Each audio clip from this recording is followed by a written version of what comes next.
Coba bayangin deh, jam 12 malam di tengah hutan di lereng Gunung Kawi di Jawa Timur. Ada orang-orang yang datang pakai baju bagus, ada artis, ada pejabat, ada pengusaha, ada juga ibu-ibu yang jualan di pasar atau jualan gorengan deh. Tapi mereka tuh datang bukan buat wisata, guys. Mereka tuh datang buat satu hal yang unik banget, yaitu minta kaya. Ya Allah, ya Allah, ya Allah. Zaman sekarang minta kaya ke gunung. Minta kaya ke Allah, nah sana. Caranya, ada yang puasa mutih, ada yang semedi 40 hari, ada juga yang melakukan hubungan badan dengan pasangan orang lain atas nama ritual katanya. Kayak gini semua tuh demi jabatan naik, demi bisnis meledak, dan juga demi viral. Pertanyaannya sederhana banget nih teman-teman. Kira-kira di zaman yang udah serba modern ini, di zaman yang udah serba AI ini, kenapa sih orang-orang masih aja percaya sama hal-hal yang seperti itu? Sesuatu yang ritualitas, goib, atau spiritual, atau peribadatan yang sebenarnya tidak ada contohnya. Dan gue di sini akan membahas dari sisi psikologis dan juga dari sisi agama. Sudut pandang keduanya, apakah bertentangan atau tidak? Assalamualaikum warahmatullahi wabarakatuh. Berjumpa lagi tentunya bersama gue, Ihsan Patel, di IPTV. Fenomena orang-orang yang berbondong-bondong ke Gunung Kawi. Ya Allah, orang mah berbondong-bondong mah ke kajian ya. Ini ke Gunung Kawi. orang-orang yang melakukan pesugihan dan ritual pemutihan, pembersihan. Allah. Apapun itu deh penamaannya. Ke Gunung Kawi itu sudah ada dari 40 tahun yang lalu ke belakang. Atau dari puluhan tahun yang lalu deh. Kok gue bilangnya 40 tahun ya? Intinya dari puluhan tahun yang lalu. Jadi ini tuh bukan fenomena anyar, bukan fenomena baru. Nah, tujuannya banyak banget nih. Ada yang pengen kaya, ada yang pengen viral, ada yang pengen kecantikannya nambah, gitu. Dari mulai ritual bertapa 40 hari, berpuasa mutih alias tidak makan makanan sesuatu yang putih, baik itu bawang bombay, nasi, apapun itu yang putih-putih pokoknya, pocong kali ah. Ada juga yang bertapa sampai bertahun-tahun serta ritual melakukan hubungan seks dengan selain pasangannya adalah contoh-contoh ritual yang dilakukan beberapa orang yang nekat ke Gunung Kawi. Orang-orang mah datang kepada Allah Subhanahu wa Ta'ala untuk meminta, tapi ini datang kepada salah satu kuncen di sana yang bernama cari sendiri aja deh, gue nggak mau nyebut nama, ntar viral lagi. Tapi dari semua itu kan muncul pertanyaan ya, kira-kira nih, ini mah kira-kira doang. Kenapa sih orang-orang kepengen banget sesuatu yang sifatnya jalur instan? Jadi, beberapa teman-teman kita itu bekerja keras, bahkan gue juga, bahkan kita juga, kalian juga gitu. Tapi, kalau caranya bekerja dengan yang normal, itu biasanya hasilnya tuh cukup lumayan lama.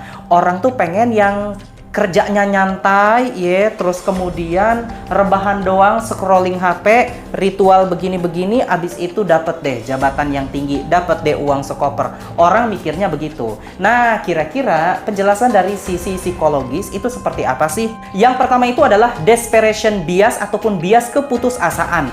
Nih ya, salah satu contoh ya, orang tuh udah kepentok, banyak hutang, jabatan juga turun, ada juga yang di PHK, ya kan? Suami ngomel-ngomel, ataupun anak juga SPP-nya pada nunggak. Pada saat seseorang itu sudah tidak memiliki harapan lagi, dan di dalam keputusasaan, orang akan nekat melakukan apapun, otaknya mati, logikanya juga nggak jalan. Ibaratnya begini aja deh, seandainya akan aku lakukan semuanya, asal ada 1% kemungkinan bisa, maka 1% itu pun aku akan coba. Nah, inilah memang insting bertahan hidupnya dari manusia.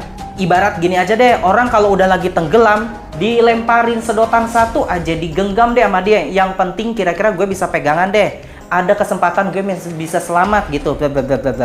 Yang kedua adalah illusion of control. Nah, di sini nih kebanyakan orang juga melakukannya.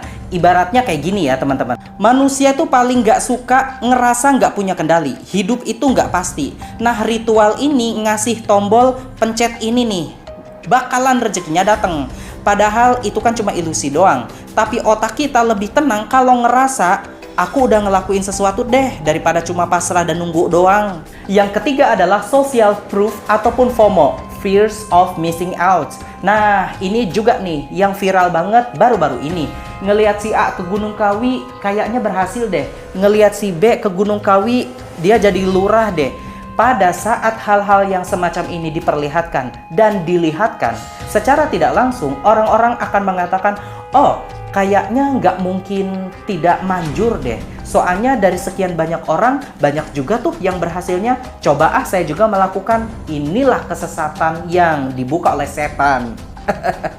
Yang berikutnya adalah shortcut mentality. Nah, kita tuh hidup di zaman yang serba FYP, di zaman yang serba modern ini. Kebanyakan orang melakukan sesuatu itu instan banget. Ada penyanyi dangdut yang terkenal karena viral terus diundang ke Happy Ambiar. Pagi-pagi ambiar. Terus ada juga yang diundang ke brownies karena sekeding sak ding ding dung tak dung ding. Sehingganya saya pengen sukses lah dengan cara yang terkenal. Otak kita tuh udah biasa banget, semua harus cepet. Pas dihadapkan sama rumus Allah, kerja plus doa plus sabar, rasanya tuh berat banget. Nah, akhirnya nyari jalan pintas, walau jalannya lewat kuburan. Jadi intinya nih guys, bukan orangnya yang bodoh, tapi orangnya lagi capek doang, takut, dan juga pengen diyakinin kalau dia tuh bisa ngontrol nasib, katanya sih begitu ya. Nah, itu penjelasan dari sisi psikologis. Kalian bisa memahami kan kenapa orang-orang itu masih saja ke Gunung Kawi, padahal di zaman yang sudah modern ini kita tuh kayaknya harus berpikir itu kan sesuatu hal yang gak logis ya. Kalau kita lapar, ya kita bekerja untuk mendapatkan makanan, bukan begini-begini terus kemudian makanan datang dari langit. Ya Allah, Nabi Isa kali ah. Nah, bagaimana kalau dari sisi agama? Jadi Allah Subhanahu wa Ta'ala itu berfirman di dalam surat An-Nisa ayat 48, sesungguhnya Allah tidak akan mengampuni dosa syirik dan Dia mengampuni dosa yang selain daripada syirik. Meminta rizki, minta jabatan, minta perlindungan itu hanya kepada Allah Subhanahu wa Ta'ala saja. Kalau orang-orang yang melakukannya bukan kepada Allah Subhanahu wa Ta'ala, itu namanya mindahin tempat bergantung. Padahal rezeki itu udah ditulis, jabatan itu juga udah ditakar, viral itu juga udah ada waktunya juga kok. Banyak orang-orang yang viral cuma 2 tahun habis itu tenggelam juga, elah.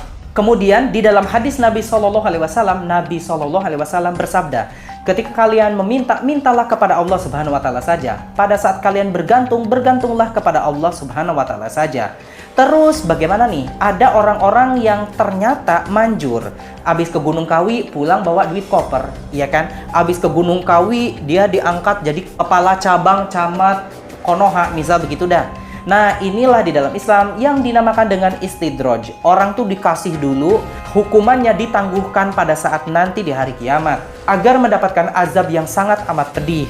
Uangnya dapat, tapi berkahnya dicabut, rumah tangga berantakan, anak durhaka, hati nggak tenang. Pokoknya itu bukan keberkahan deh, itu jebakan dari Allah. Dan ritual yang maksiat, itu gimana dong? Apalagi zina, tuker pasangan, itu kan dosa besar. Mau pakai embel-embel ritual juga tetap haram. Nggak ada rezeki haram yang bikin tenang, yang ada cuma rezeki yang bikin kita makin jauh dari Allah Subhanahu wa Ta'ala. Nah, itu adalah salah satu fenomena orang-orang kenapa sih ke Gunung Kawi untuk berebut rezeki katanya di sana, sampai menggadaikan akidahnya dan menggadaikan logis kepalanya ya. Sangat nggak logis sekali, lapar tapi ke sana. Atau kalian juga ada yang punya pengalaman ke sana atau gimana? Dan sayangnya banyak sekali beberapa konten kreator yang cuma buat serem-sereman, mereka rela ke sana ngevlog dan lain sebagainya. Katanya sih untuk memperlihatkan Gunung Kawi seperti apa, tapi malah justru memberikan inspirasi kepada yang lain agar orang-orang mengikuti jalur yang terutama sesat. Terus gimana dong peran MUI ataupun pemerintah? Sayangnya dalam hal ini MUI dan juga pemerintah memang memberikan edukasi saja ya, baik dari kementerian terkait juga no comment, MUI juga hanya berkomentar bahwa itu kesyirikan, itu tidak boleh dan lain sebagainya.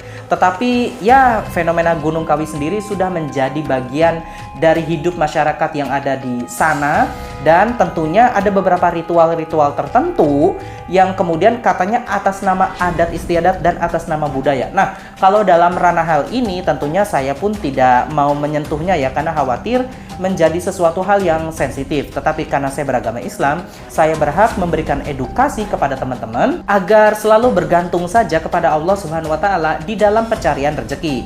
Dan sebagai orang yang tentunya berlatar belakang terdidik, saya juga ingin mengatakan kepada teman-teman bahwa ayo pikirkan secara logik, secara logis aja deh. Gak usah buru-buru ya kan, mau sesuatu daripada ritual yang aneh-aneh, mending kita kerja cari loker, nggak ketemu ya udah sabar, itu namanya juga ujian, sabar itu ujian. Yaudah gitu aja, gue Ihsan Patel pamit undur diri dan assalamualaikum warahmatullahi wabarakatuh. Mau ke Gunung Slamet gue. Mau wisata